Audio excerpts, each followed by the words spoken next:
Of course, there's a lot of things that will help somebody in sales or in service to build a great customer experience. And typically, when you build a great customer experience, customers will come back to you, and that will drive revenue for the dealership.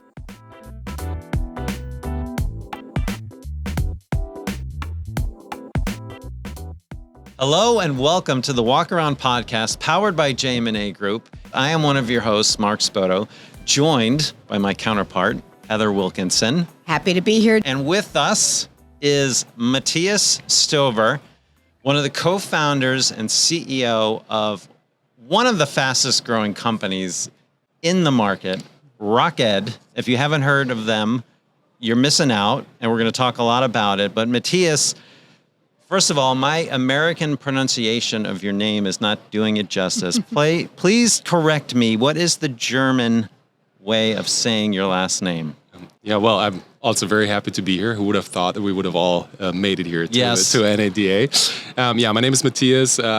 It sounds German and is German. And I was born and raised in Germany. And I'm very excited to be here in the U.S. I think we've all seen really, really positive activity, which again is another, story of our business and the amount of perseverance and determination and in automotive. Yeah, I mean, it just seems like the energy here is just like what you're thinking and what Rocked is intending to do is, really drive home the messaging around how we can be different in the industry, how we can drive performance in the industry, determination, persistence, and you all are demonstrating that, not only getting to this conference, but what Rocked is all about. So do you want to talk a little bit about what Rocked is? Yeah, while you're here, Matthias, why don't you tell us a little bit, what are you guys up to? Well, short story is we make dealership dreams come true. I love the long that. story is... I love that. So do we. Yes, at I think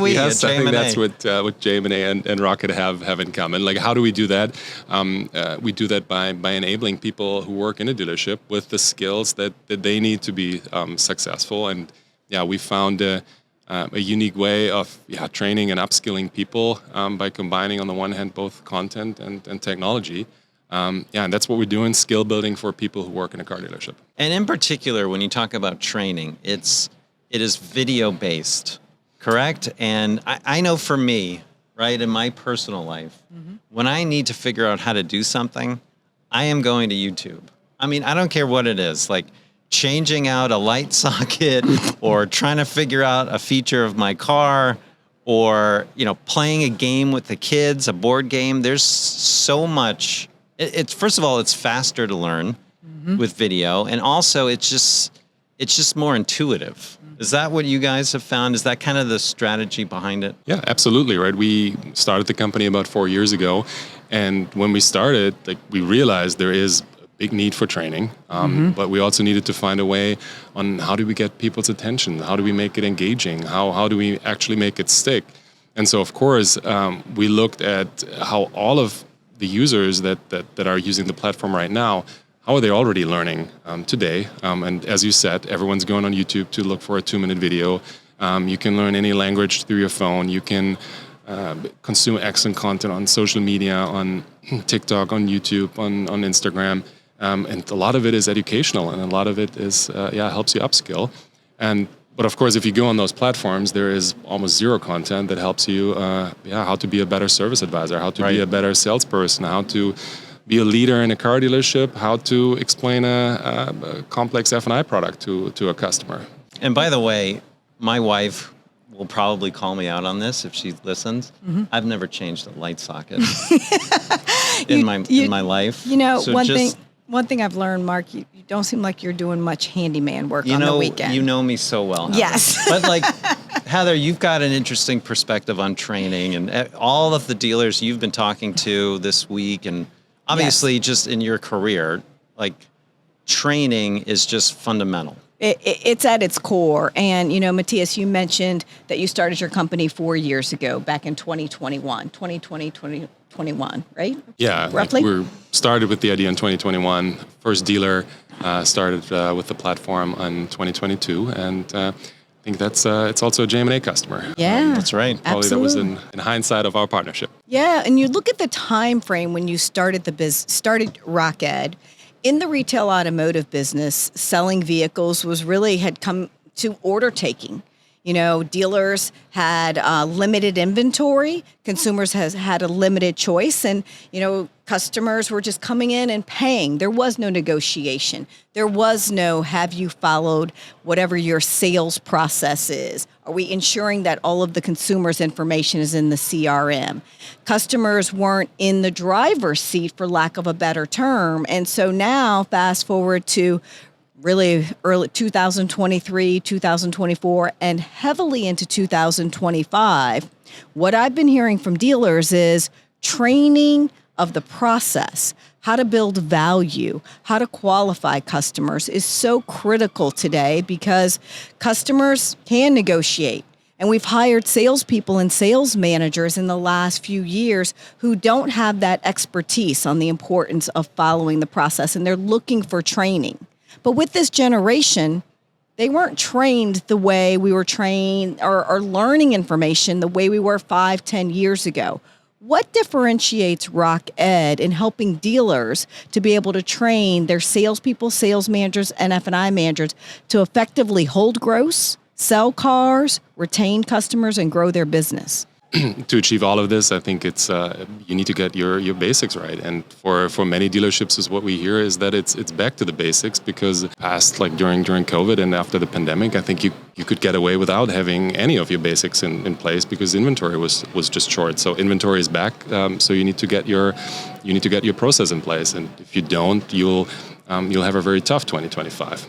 On the other hand, I think if you get those basics right, you'll have a very, very successful 2025, and then we're in the business of helping dealers build those basics and build those processes. To, of course, what makes us unique, and when we look at how we train people, it is the combination of content and our technology. Rocked is an app. We focus on short form video content, like we talked about, like the YouTube example. That is how people learn today, and we deliver that content to people working in a dealership through their smartphone. We don't want to create a conflict between training and being with the customer. Right? We need to meet our learners, or the people using our platform, where they are at, and also where they have the time. So that is why we break all of our courses down into very short modules, just a couple of minutes long, so that it actually takes time from somebody, reading the news or being on social media, but training does not conflict with anybody working a deal or being with the customer. Like, we want this to fit into the idle time that everybody has in a store. And of course, it compounds, right? 5-10 minutes a day, that can be an hour a week, that can be 40-50 hours over the course of a year. And that is typically a lot more training than most service advisors or salespeople or F&I managers receive today. And it's really building that daily repetition, building that foundation of daily learning, of daily upskilling. And it's continuous. What I like about it is the bite-sized micro-learning concept reinforces what your salespeople and your F&I managers may be learning in a traditional training that they go through, whether it's a classroom, online, what have you. Get out of that class, you could take a 2 or 3 minute product knowledge episode or micro-learning. You could take a quick 2 to 3 minute overcoming objections. I know that a customer's coming in and they've already told me that the price is going to be too high. They're looking for a lower monthly payment. I could take a look at a couple of your micro-learnings just to refresh my memory on how to handle those situations. Would that be something that you would see valuable and to just dealers? to tag on to that, I think the best type of learning is in the moment, right? Like when you're actually having to do it and bring something to life that is a real world example. So would you agree kind of that's the whole basis of this? Yeah, I mean, like it's the learning psychology shows, then it's not a surprise. Like, we forget things and we got to repeat them, right? If I use YouTube to install my son's car seat, or to change the covers of my son's car seat every so many weeks. Car seat changes. But putting that thing back on every time, I have to watch the YouTube video to do it again. And I think that is that's also what everyone faces in a store. There's a lot of situations that I don't know, you only handle so many times, or an objection that you only hear so many times. So you got to constantly practice. To be good at to something, become your best, for and, sure. and to be good at those. It's like, ask any professional athlete. They are training the basics each and every day to then excel on game day. Yeah, so let's rewind a little bit, because we love startup stories. And can you think of that moment or that time a few years ago when you realized we've got something here? What was that? Was it a series of conversations? Was it you and Marco and just kind of kicking something around one day over a beer? Like what was that origin story? I think there was not this one magical moment. I think it started probably clicking over several months of us like figuring out like what we could do here. Of course, I'm German, so there is a lot of very formal education for people in a car dealership. You can almost get a PhD in car sales. Yes, in Marco. Germany. So Marco was on the podcast with us a while back, and he described the formal education that you can get in Germany in the car business. It's just remarkable. I think sometimes it's also a little too much. I think you need to find like a healthy medium. But of course, maybe it was my background. Also, most of my career prior to Rocket, I spent in car rental, like an industry that is very focused on training, that understands very, very well how training drives performance. And we talked to a lot of dealerships and to a lot of owners, to a lot of salespeople, and they described how they found their way in the industry. And I think I've heard sink or swim probably in every conversation. And that's where, throughout all those conversations, the background that Marco, my co-founder, and I had, I think it just started clicking. How did you guys pair up? Was he a customer of yours? Did you know each other from prior life experience? My best man connected us through another friend, and that's how we got introduced. We grew up probably 50 miles away from each other in Germany, but never met. Never met. Wow. You guys then just kind of clicked, and you thought we could solve something. Yeah, I think that's right. I think every startup, I think it all starts with, is there a problem that's big enough and that can be solved for, right? Otherwise, like if there's no problem, there's also no solution needed. So of course, that is where we just saw that there is a big need for every different role in a dealership to find an easier and more efficient way to build skills, and that's what we realized back then, and since then we've doubled down on executing on that, on solving that problem. Matthias, in the dealership, what areas does Rocket's platform cover for their micro learnings? Our goal is to cover every role in the dealership. We started by helping salespeople get onboarded, did the same thing for service advisors, and then grew a curriculum. So there is now extensive curriculum for salespeople, for service advisors. Through our partnership with JM&A, there's now an extensive curriculum for the business manager and the F&I manager as well. We're now launching content for technicians. We're producing parts content now. There's here at the show, talk to a lot of people who would like to have content for their accountants and for their office. So I think that is we're creating content all day, every day, and that's also how we're building the library to ultimately have content for each and everyone who works in the dealership. And of course, a lot of the content that we create also happens in partnership with our partners, who we help again build skills in people who work in a dealership. Another piece, along with the F&I, which goes hand in hand with F&I and the JM&A partnership, is compliance. Yeah, I mean, absolutely. There's still figuring out like what the CARS rule exactly means and how this is all going to happen this year. We have a partner, Mosaic, that's the leading compliance expert here, and we're working closely with them to also help our dealers with compliance, with dealing with any new rule or any change that is coming there, because of course, being not compliant is very costly, and that's what we want to help our dealer partners with to mitigate those risks. Matthias, it's been a couple of years now as you've grown the library. You've got thousands of users on the platform. You're collecting and amassing a tremendous amount of data in terms of learning. What are you learning from that? Is there any insights or trends that you're starting to see in terms of maybe behavior or habits or just areas of focus that maybe dealers should listen to or pay more attention to? Of course, what we learn about our own platform, it all starts with great content. We need to have great people who we create our curriculums with. We need to create excellent content. It needs to be relevant, and that is the number one driver for people also wanting to learn with our platform. What we've learned, especially over the past 2 years, is of course like a big focus on fixed ops. Probably an area that has been underserved over the past years when it comes to... That's a pretty common theme that we're hearing, at least over the last couple of days. And it's also, turnover in this industry is high. Turnover for service advisor is insanely high. And that is a role that needs support, that needs help with dealing with one of the most stressful positions in a dealership. So, helping service advisors, helping technicians, helping parts managers.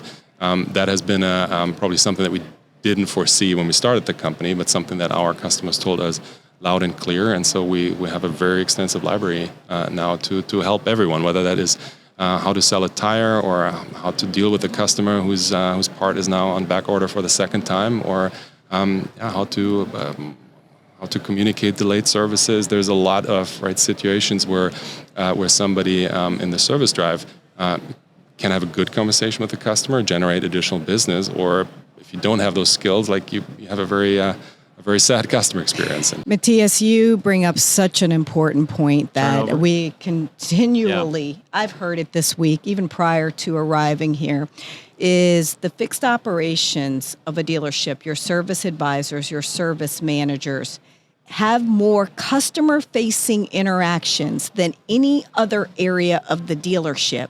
However, we invest the least amount of customer interaction training and development in that area of the dealership.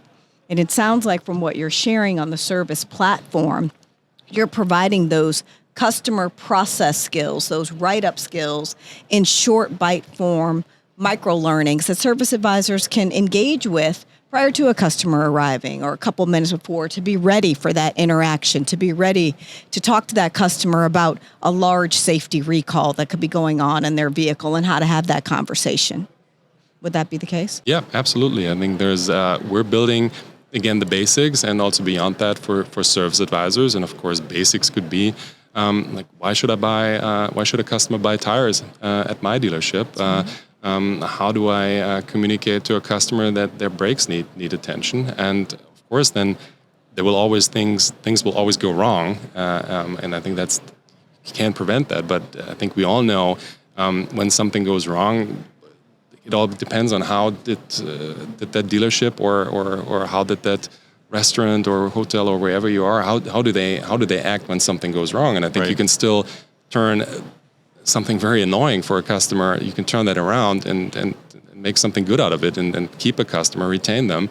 And those are how to communicate something like this. Those are exactly the skills that we also want to help service advisors with. Because of course it's a stressful position and customers are not happy. In that same notion, when you think about customer retention, I think something also we've heard over the last couple of days is the importance of engaging your own employees, right? And figuring out ways to retain them. If you don't have a strategy to retain your own employees, how can you expect to retain your customers? So can you talk a little bit, Matthias, about how you think training plays a role in employee retention? Why do people leave an organization? I think it's either you're not happy with your manager, you're not happy with your pay, or your job is too stressful. And I think with all those things, we can help. I think there's a lot of people who are getting promoted because they were the best sales rep or the best service advisors, and sometimes they don't get the training or the support on how to also be a good leader. So I think we can help build those leaders. Of course, there's a lot of things that will help somebody in sales or in service to build a great customer experience. And typically, when you build a great customer experience, customers will come back to you, and that will drive revenue for the dealership, and that will also drive ultimately the pay for the individual.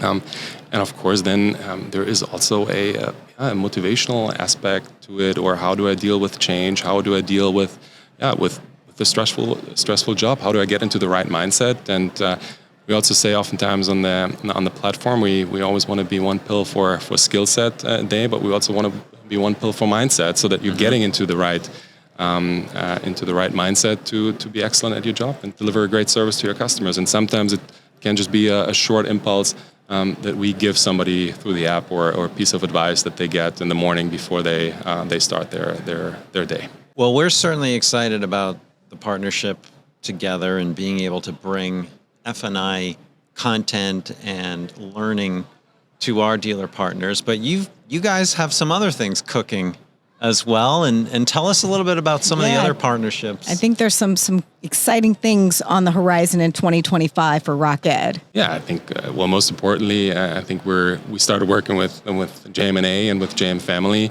about a year and a half ago. I think also realized we're deeply rooted in our dealer partners being successful, and I think that's exactly the same what JM&A and JM Family stands for. So of course we're excited to bring our solution to every partner of JM&A with an extensive F&I curriculum.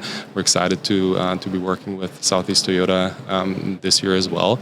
And of course, there are also other partnerships that we have announced at NADA this year. We'll work with Dealer Tire to help service advisors sell more tires, and I think that's a big driver for retention in a dealership if you're great at selling tires. We're also working with a couple of software providers here. We're bringing out an AI certification together with our partners from Impel on really how if I'm working in sales or in service, like how to leverage AI for myself, and how to see this as a huge opportunity to deliver a better customer service, to make my role easier, be more efficient, and that's what we're doing with Impel. And I think on that point, though, Matthias, like we hear a lot about AI and the power of it, but you also hear a little bit of fear in that AI is going to replace some aspect of my job, and the dealership won't need me anymore. But what we also need to reinforce is it's about becoming more efficient, providing that better customer experience, not necessarily replacing the human. Yeah, and I think all of us, everyone is using AI-driven or AI-powered solution every day. I wouldn't have found my way to New Orleans without AI. Right? Google Maps rerouted us multiple times to find the right route. I was able to use the Delta app to cancel my flight, to chat with an agent where it would have taken me hours to be on the phone on such a travel day. I think everybody who's kind of doesn't know yet what AI means for them, I think just again take a look outside of the dealership. You're already using it. You're using solutions that are AI driven all day, every day, most likely through your phone. And I think now, if you're used to that as a consumer, you also need to think of your customers.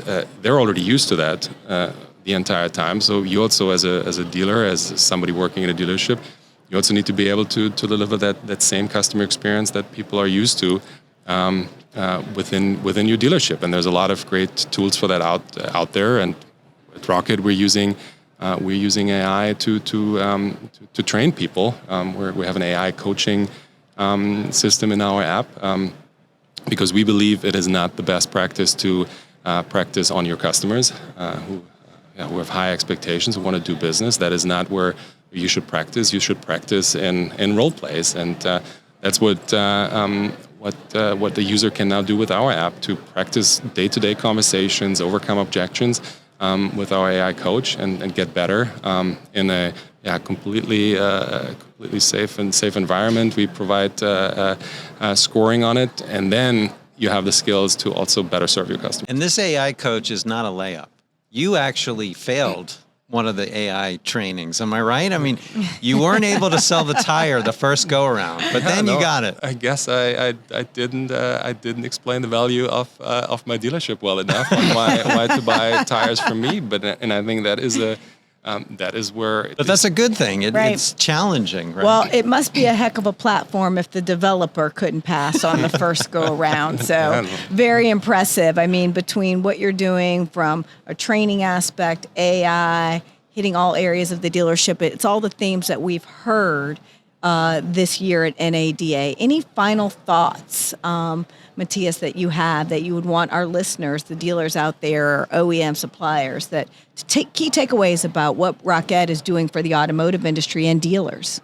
No, I think we're very excited about 2025. We believe it's going to be a great year. There's a lot of opportunity out there. Everything that we hear is everyone's bullish. Inventory is back. There's a lot of opportunity this year, and we just want to help everyone to grab those opportunities, whether they're a dealer or whether they are working with dealers. And so I think it's going to be a great year. We want to be the partner for helping everyone here make this a great year by making that service advisor, that salesperson a little bit better every day. Love it.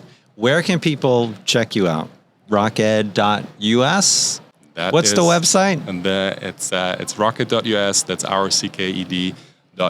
That's our website. That's where you find us. We also post a lot of our content on LinkedIn. I think that is where you can check us out. And if you've seen enough, we'd be thrilled to give you a demo and explain you what the platform can do for you. Well, lots of excitement, lots of positive momentum for 2025. Matthias, thanks for taking the time to join us. It was really great to see you. Yeah. Heather, Mark, it's been a great partnership over the past 1.5 years, and we're looking forward to what lies ahead. Thank you. Let's go. Thank you, Matthias. Thank you, Matthias. We really appreciate you joining us today on The Walk Around, and we hope you enjoyed the episode. Please be sure to like, share, subscribe, and follow us. We look forward to seeing you next time on The Walk Around.